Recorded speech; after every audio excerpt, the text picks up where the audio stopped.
Hello everybody, my name is Joshua, also known as Joshua if you like to call me Joshua, and today, currently, I am trying to land on the base bank tower, because I feel like talking about something incredibly positive that has just happened today.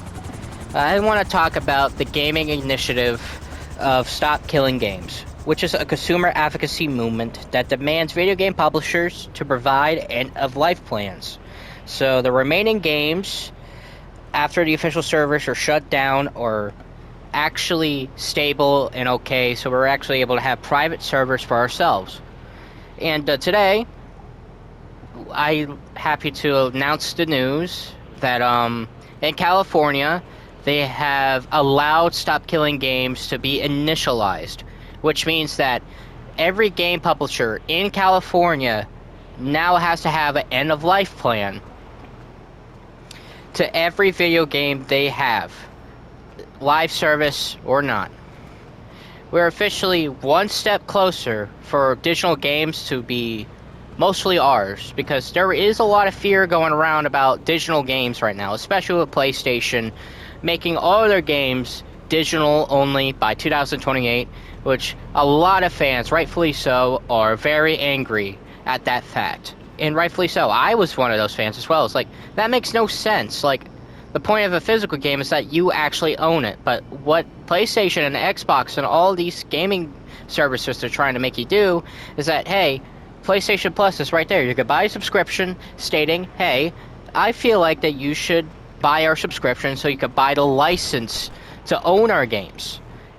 So you own nothing, and we own everything. And you will be happy. Which is very, very upsetting to a lot of video game fans that have been at it since the PlayStation 2, that are known to have their physical copies, or the PlayStation 1 fans, the original Xbox days. All these gamers that come from the 90s, the 80s, and the early 2000s are insulted by that these companies are planning to try to make digital copies only, so they own nothing.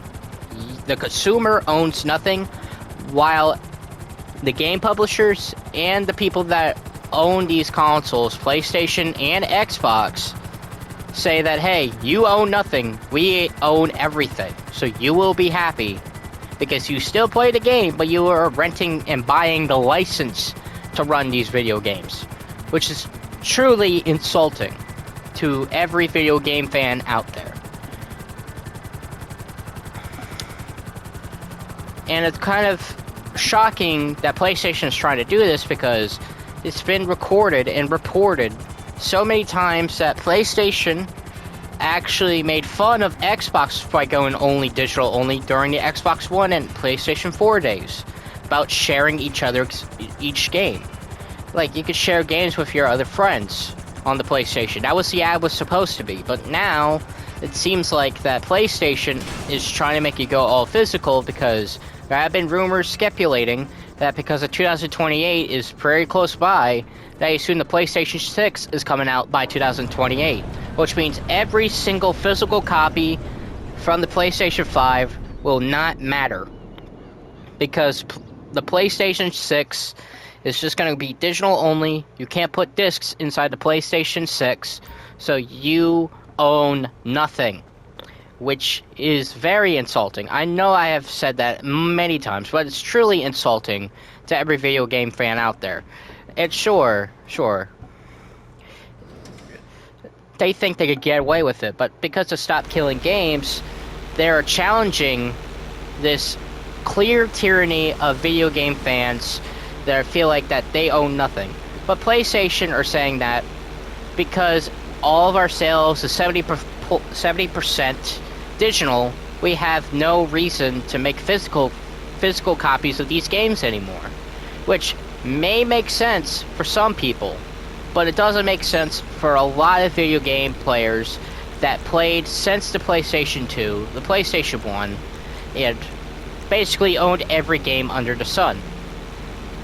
The only reason why I personally believe they're trying to do this is basically because that if you own no discs for the PlayStation 6, you own nothing. Not even a crumb of video games. And we are on the first checkpoint. California is initializing the Stop Killing Games movement, and next it might go national. And if it goes national, it might become part of our system of consumer protection laws, which is good news for everyone involved, which means that digital games doesn't mean you buy the license. It means you buy a digital copy of the game, and they can't legally take it from you, which is great news for every video game fan out there. I just want to have this video to remember that your voice matters. So it's not just you that has a voice, but everyone around you has a voice. So every video game player out there, keep your voices out, because if everyone hears your voice, the politicians and all of our lawmakers will hear our voices about how taking away our games is a legal construct that is highly illegal. And it's truly important that we say that these games are ours, and making the excuse of buying a license to own a game makes no sense whatsoever. Even though they're the ones that are buying a license to even manufacture and even buy the game, to say they own the license to rent out and give out the game. A lot of people think that this is a bad idea, and I am one of those people. Like, you can't say that you have the game in your library, but we're just allowed to take it anytime we want. It's like the PlayStation library for movies got ransacked lately. About like 500 plus movies, I heard reportedly, in the UK have been taken off their stores.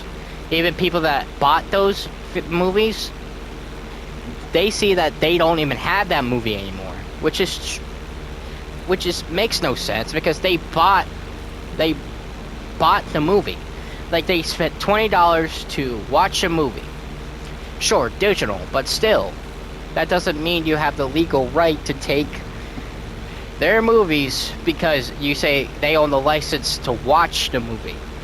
It's like seeing Netflix go, hey, you see that movie that you downloaded on your phone? Yeah, we're just gonna take that away from you. Sure, they're getting the right to rent out those movies and have those movies in their library, which is reasonable. But if you downloaded the movie, because apparently that is a thing that you could do, you could download movies on your phone with Netflix, and if they legally take it from you, that's against the law. So why is it not against the law for us to protect our games from being taken away and our movies taken away because they're digital? Netflix's movies are digital, and they can't legally take it from us if we download them. So truly, it's a matter of digital aspect to physical aspect. And physical, you own the game. It's not like a license. You own the game. You have it in your hands. You own it. There's no discussion of that. But when it's digital, all of a sudden it's like, sorry, you're renting the license to own this game or have this game. But if we take it off our library, we're allowed to take it from you. Like, let's say if you're playing a video game that you've been playing for like 20 plus years or so, and then PlayStation goes, hey, this game's not physical, it's only a digital, so we're gonna take it away from you. Wouldn't you be mad if they take a digital game from you, even though that they said that you owned it specifically, and then they go turn around and say you're renting out the license to play the game? You don't own it, you're renting it. That would truly insult anybody out there, no matter if they're a consumer, a corporate leader, or a politician that likes playing video games. So keep our voices heard, people, because Stop Killing Games is truly trying to fix what is the issue with consumer protection laws over video games. Keep our voices heard, and let's keep on supporting Stop Killing Games. Joshua, signing out.